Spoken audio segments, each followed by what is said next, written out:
Welcome to medical tuber. आज का हमारे वीडियो का सब्जेक्ट है प्लेटलेट डिसऑर्डर के बारे में।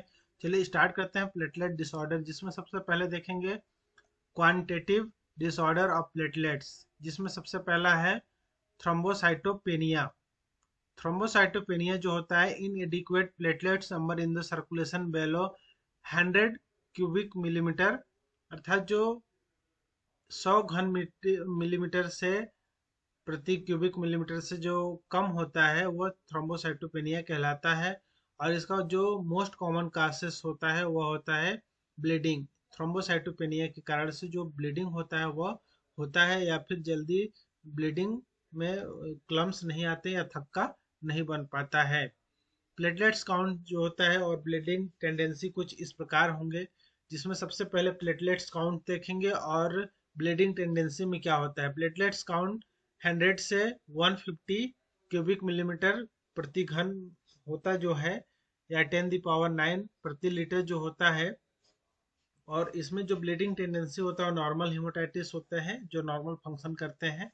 हेमोस्टेटिस होते हैं, normal haemostasis. And 20 to 100 cubic millimetre जो होते हैं वह ब्लीडिंग टाइम इंक्रीज हो जाता है उसमें।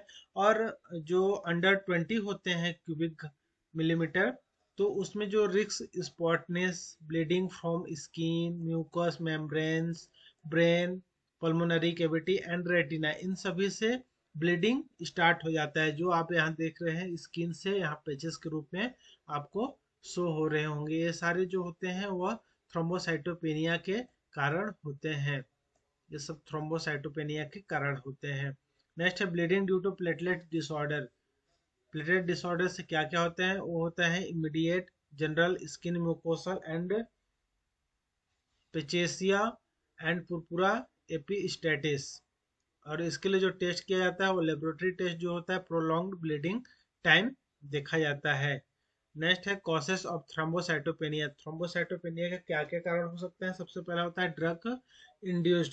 जो ड्रग इंड्यूस्ड होते हैं जैसे थियाजाइड या डाययूरेटिक्स, अल्कोहल, इन सभी से थ्रोम्बोसाइटोपेनिया हो सकता है। सेकेंड है platelet destructions in the peripheral bloods. जो एंटीबॉडीज होते हैं उनके द्वारा प्लेटलेट्स का डिस्ट्रक्शंस हो जाते हैं, तो थ्रोम्बोसाइटोपेनिया हो जाता है। बोन मैरो फेल्यूर, जिसमें प्लास्टिक एनीमिया, ल्यूकेमिया और इन्फेक्शन के कारण बोन मैरो फेल्यूर होने के कारण भी थ्रोम्बोसाइटोपेनिया होता है। एंड होता है हाइपर स्प्लीनिज्म, जिसमें 90% जो प्लेटलेट्स होते हैं वो स्क्वायर्टेड इन द स्प्लीन और causing decrease in circulatory platelets. जो सर्कुलेटरी ब्लड होते हैं उसमें प्लेटलेट्स की मात्रा काफी कम हो जाता है।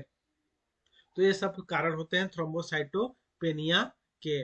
नेक्स्ट होता है सूडो थ्रोम्बोसाइटोपेनिया। ये जो सूडो थ्रोम्बोसाइटोपेनिया होता है वह किसके कारण होता है, तो ये जो परफॉर्मिंग होते हैं मैनुअल पेरिफेरल जो ब्लड स्मेयर होते हैं, वो इम्पोर्टेंट इसलिए होता है क्योंकि ये लो प्लेटलेट्स काउंट होते हैं। कास ऑफ सूडो थ्रोम्बोसाइटोपेनिया, जिसके कासेस होते हैं significant number of the large platelets, large जो प्लेटलेट्स होते हैं। एंड सेकंड जो होता है EDTA induced platelets clump. And third होता है EDTA dependent platelets satellitism. Next thrombocytosis. Thrombocytosis जिसमें होता है प्लेटलेट्स काउंट ग्रेटर देन 450, अर्थात जो 450 क्यूबिक मिलीमीटर जो होते हैं उससे जब अधिक काउंट किया जाता है तो वह थ्रोम्बोसाइटोसिस कहते हैं। थ्रोम्बोसाइटोसिस मतलब जो 450 से अधिक का होना, और थ्रोम्बोसाइटोपेनिया 150 से कम होना, अर्थात 100 से कम होना थ्रोम्बोसाइटोपेनिया कहलाता है। और जो कॉज होता है उसमें essential thrombocythaemia, polycythaemia vera and malignancy होते हैं। What is reactive thrombocytosis. Thrombocytosis associated with किसके कारण होते हैं उत्पन्न, ये इन्फेक्शन में, इन्फ्लामेशन में, न्यूरोप्लाज्म में, या फिर आयरन डिफिशिएंसी या पोस्ट स्प्लेनोटॉमी। अब बात करते हैं इम्यूनो थ्रोम्बोसाइटोपेनिया, आईटीपी। आईटीपी अर्थात immuno thrombocytopenia, an autoimmune disorder characterized platelets are destroyed by antibodies।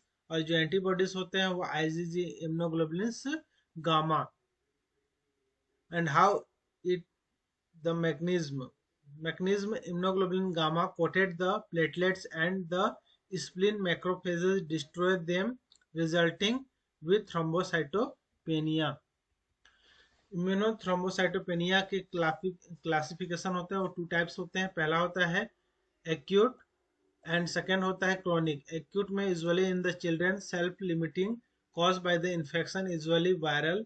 And chronic जो होते हैं usually in adult, more common in female.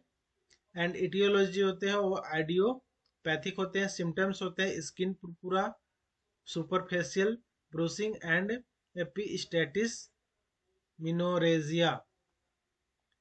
And immunothrombocytopenia laboratory जो फाइंडिंग होता है thrombocytopenia, the platelets count usually 10 to 50 cubic per liter with GANS form and increase immature platelets fraction and bone marrow so normal or increase megakaryocytes. and sensitivity test जो होता है उसमें होता है are they able the demonstrate specific anti glycoprotein GP second B and third A or GP 1B antibodies on the platelet surface or in the serum is most patients.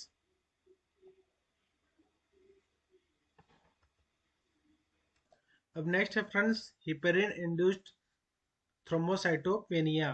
तो ये जो होता है is development of thrombocytopenia post use of heparin. There is two type, type 1 and type 2. Type 1 जो होता है वो this disorder is non immune and due to the direct effect of heparin और platelets activation and a decreased platelet within the first 5 days of heparin administration is observed.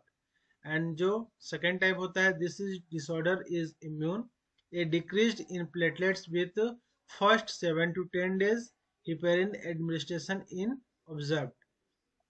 यहाँ type 1 and type 2.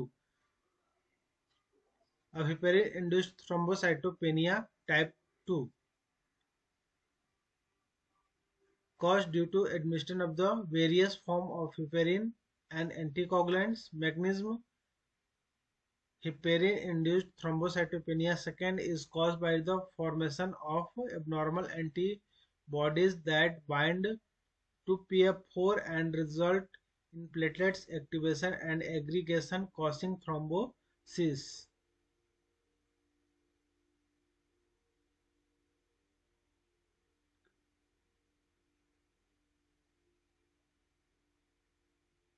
आप इसको diagram की मदद से भी समझ सकते हैं.